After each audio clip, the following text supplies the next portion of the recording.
खबर दर्शकों को बता देते हैं और S-400 की बहुत ही महत्वपूर्ण भूमिका यहां पर रही थी। हमने तय किया कि घर में ऑपरेशन सिंदूर पर वायुसेना चीफ का ये बयान सामने आया है, जहां उन्होंने कहा कि हमने तय किया कि घर में घुसकर मारेंगे। आईएएफ चीफ ने बयान दिया और हमने प्लानिंग की थी और उसके बाद हमने अटैक किया। S-400 गेम चेंजर साबित हुआ, ये भी बताया गया। इस पर अभी हम चर्चा भी कर रहे थे। 300 किलोमीटर दूर से सटीक हमला किया गया, ये भी जानकारी उनकी तरफ से दी गई। ऑपरेशन सिंदूर पर वायुसेना चीफ ने यह बयान दिया और बताया कि S-400 ने कितना इंपॉर्टेंट रोल प्ले किया।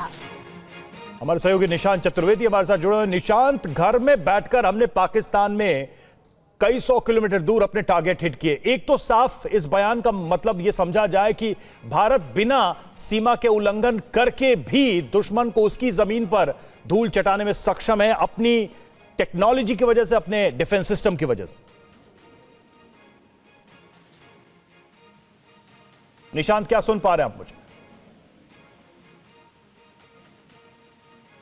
निशांत से हम दोबारा संपर्क करेंगे। तो जैसा कि एयर चीफ ने यह कहा, S-400 का जबरदस्त प्रभाव देखने को मिला। 300 किलोमीटर दूर से सटीक हमला किया गया और जैसा कि S-400 की जो काबिलियत है, जो खूबियां हैं, वो हम आपको बता दें कि ये करीब करीब 300 से 400 किलोमीटर दूर ही टारगेट को डिटेक्ट कर सकता है।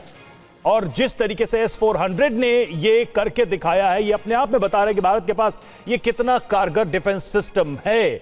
निशांत हमारे साथ जुड़े हुए हैं, उनसे भी हम बात करेंगे, लेकिन डीके पांडे सर, आपके पास आऊंगा और समझना चाहूंगा कि ये जो S-400 की ताकत हमने देखी और ये भी देखा कि पाकिस्तान के सीमा के अंदर बहुत घुसकर जो एयर अटैक्स है उनको डिफ्यूज किया गया, उनको खत्म किया गया। ये बताता है कि भारतीय जो एयर डिफेंस सिस्टम, उसके लिए S-400 जैसे इक्विपमेंट्स, वैसे हथियार कितने कारगर साबित हुए और शायद इनकी जरूरत हमें और पड़े भविष्य में।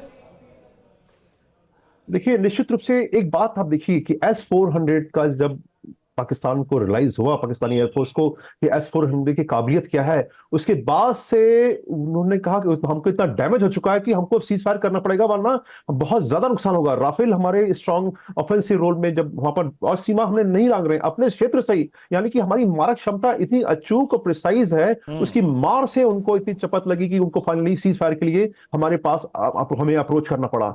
तो ये बताता। और दूसरी बात मैं एक और यहां कहना चाहूंगा, S-400 की जो रेंज है 400 किलोमीटर है, उसकी जो रडार सिस्टम है उसकी रेंज 600 किलोमीटर है, यानी कि वो 600 किलोमीटर पर देख लेता है कि एक दुश्मन आ रहा है और उसको जो प्रिसाइज जो सिचुएशन अवेयरनेस चाहिए, क्या हमको ऑप्शन चाहिए, हम ट्रायल कर सकते हैं, हमारे पास क्या क्या, जैसे अभी बड़ा क्लियर था, छोटा है, लेकिन कॉन्टेस्टेड एनवायरनमेंट में अगर बहुत ज्यादा एयर स्पेस में जहाज आ रहे हो या मिसाइल्स हैं, फ्लाइंग ऑब्जेक्ट्स हो, तो उस केस में आपको ये समय देता है कि आप तय कर सकें कि आप अपने फाइटर जहाज से उस थ्रेट का सामना करना चाहेंगे, या अपने मिसाइल से करना चाहेंगे, या अपने ड्रोन सिस्टम से, या अपने गन से, यानी कि आपका जो एक डिफेंस इन डेप्थ की एक लेयर है डिफेंस की, उसमें किसका इस्तेमाल करना चाहेंगे, उसका आपको अवसर देता है। सर, लेकिन ये भी तो है कि S-400 को डिफेंस सिस्टम में इंक्लूड करने के बाद हमारा जो इंडिजिनस अपना एयर डिफेंस सिस्टम है और ये जो रूस से हमें मिला एयर डिफेंस सिस्टम है, ये कॉम्बिनेशन अपने आप में काफी घातक पाकिस्तान के लिए साबित हुआ। देखिए हमें कुल मिला के हमको टू फ्रंट की तैयारी कर रही है। हमारे पूरा पश्चिम दोनों तरफ जो है दुश्मन घात लगा के बैठे हैं, तो हमें अपनी तैयारियों में कोई कमी नहीं कर सकता। और सबसे बड़ा मुद्दा जो आज है हमारे एयर स्पेस के डिफेंस का, Indian air space has to be safe, क्योंकि ड्रोन जो लो आरसीएस ऑब्जेक्ट्स हैं उनका जो खतरा समय के साथ बढ़ता जा रहा है, हमें उसके खिलाफ जो है हमने अपनी तैयारी को हमेशा जो है स्टेट ऑफ आर्ट कंडीशन में पहुंचाने की। अब मैं इसकी जिक्र क्यों कर रहा हूं कि अभी जो हमारे खुद के सिस्टम्स हैं, आत्मनिर्भरता की तरफ हम तेजी से बढ़ रहे हैं, और हम अपने जो 600, 700 ड्रोन एक समय, एक दिन में आना, और हमने उसका डट के मुकाबला किया, हमें कोई डैमेज नहीं हुआ। आप कोई इमेजरी नहीं कोई विश्व में दिखा सकता, सैटेलाइट पूरे लगे हुए हैं, कई देशों के सैटेलाइट हैं, ऐसा नहीं कि केवल अमेरिका के हों या दूसरे देशों, तो कई सारे सैटेलाइट पड़े हैं, लेकिन एक भी सिंगल इमेजरी नहीं आ पाई जिसमें बताया हो कि भारत के किसी भी इलाके में कोई क्षति हुई हो। तो ये बताता है कि हम कितने सक्षम है। और हम सबसे, देखिए, मशीन इंपॉर्टेंट नहीं, man behind machine is also important, यानी कि हमारा जो युद्ध कौशल है, हमारे जो रणबांकुरे हैं, उनके अंदर उनका मनोबल, उनका कार्यशैली जो है वो उच्च स्तर की है। बिल्कुल। और एक बात और यहां जोड़ना चाहूंगा, आईसीसीएस सिस्टम के बारे में बहुत जिक्र किया जा रहा है। और पांडे साहब, देखिए एक महत्वपूर्ण बयान जो है उसमें शामिल है एयर चीफ के बयान में कि सीज फायर को लेकर कोई दबाव नहीं, तब भारत ने एक बार फिर से यह स्पष्ट किया है। वायुसेना प्रमुख ने कहा है कि कोई प्रेशर नहीं था सीज फायर को लेकर, जैसा कि तरह तरह की कहानियां बनाई गई और दुनिया के सामने एक भ्रम की स्थिति पैदा करने की कोशिश की गई। बहल सर, एक बार फिर से इस बात को कहा गया है, हम लौटेंगे आपके पास, आपका रिएक्शन लेंगे, लेकिन एक बार सुन लेते हैं कि इस मुद्दे पर क्या कहा वायुसेना प्रमुख ने। That I have shown you one of the pictures, at least 6 radars, some of them big, some of them small. 2 SAGW system, that is in Lahore and Okara. Then, of course, runway at Sargodha and Rahimia Khan. 3 hangars that we attacked. One was, of course, Sukur, the UAV hangar, the Bholari hangar of AEWNC, and Jacobabad, the F-16 hangar. And we have indication of at least 1 AEWNC in that AEWC hangar and a few F-16s which were under maintenance there.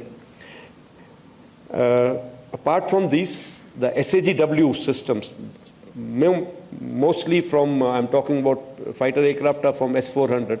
We have at least 5 fighters confirmed kills and 1 large aircraft, which could be either an Elint aircraft or an AEWNC aircraft, which was taken on at a distance of about 300 kilometers.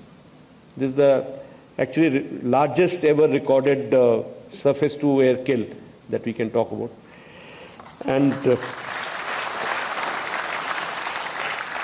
apart from, of course, this, there are a large number of UAVs, drones, some of their missiles which have fallen in our territory. We have recovered a lot of wreckage from this, which now is being studied so that we can make out what did they do, where were they launched from, what route did they follow, what kind of system do they have, whether they have, what generation those systems belong to.